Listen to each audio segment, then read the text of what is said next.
Jusqu'à 9h, Good Morning Business. Et à 7h20 sur BFM Business et sur RMC Découverte, on est avec Hervé Martel, président du directoire du Grand Port Maritime de Marseille. Bonjour Hervé Martel, vous êtes avec nous évidemment par FaceTime puisque vous êtes à Marseille. Hier, on a eu un point sur l'activité du port et le port se porte extrêmement bien sur toutes ses activités, que ce soit sur l'énergie, sur les passagers, sur le transport, sur l'automobile. Tout va bien à Marseille.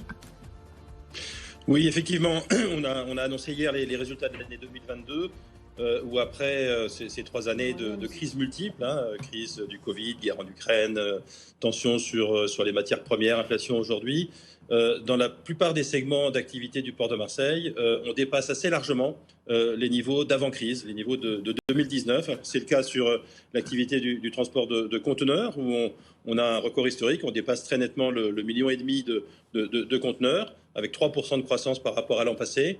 Les transports de remorques en Méditerranée, 7% de croissance, et puis sur les véhicules neufs, 17% de croissance. Donc sur ces flux de marchandises diverses, une très bonne année. Vous le disiez sur les vracs énergétiques, et c'est là qu'on voit qu'un port, c'est vraiment un élément de souveraineté pour le commerce extérieur comme pour la politique énergétique. On a augmenté de plus de 40% nos trafics de gaz naturel liquéfié. Eh ben oui. les 2 terminaux exploités par LNG sur le port de Marseille. Bon, et puis vous parlez de passagers. Ouais.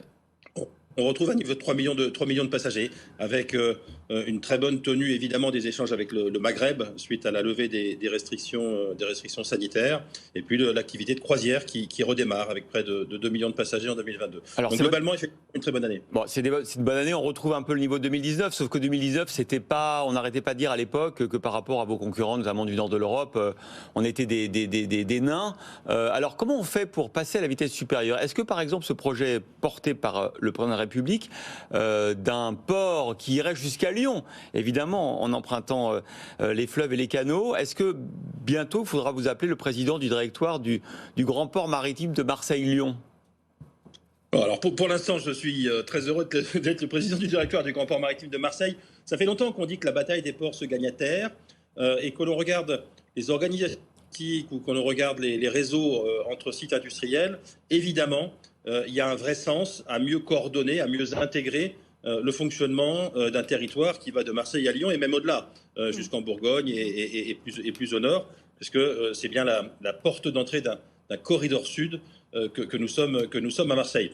Après, sur les questions de gouvernance, puisque c'est le sous-jacent de votre question, c'est un autre problème sur lequel les solutions sont encore en cours de réflexion. Et vraiment, le sujet, c'est de mettre en réseau des sites industriels, des sites logistiques et les acteurs qui les gèrent pour plus de compétitivité, à la fois sur les flux et sur la transition énergétique. Mais c'est une question plus politique qu'une question de fondamentaux industriels et de création. Il faut créer tout un axe sur le Rhin. C'est une question politique, en fait.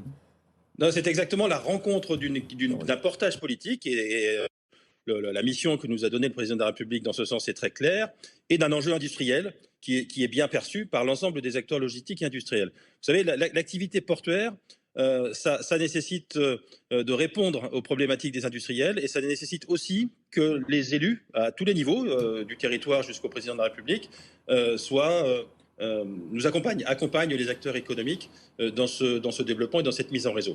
On est vraiment sur un écosystème qui doit fonctionner au mieux entre tous les acteurs pour être compétitif par rapport à nos concurrents. Comment on peut vous aider à aller plus vite? Parce que là, on voit bien, on vous entend, on voit bien qu'il y a encore de nouveau, sans doute, les rivalités locales, territoriales, etc.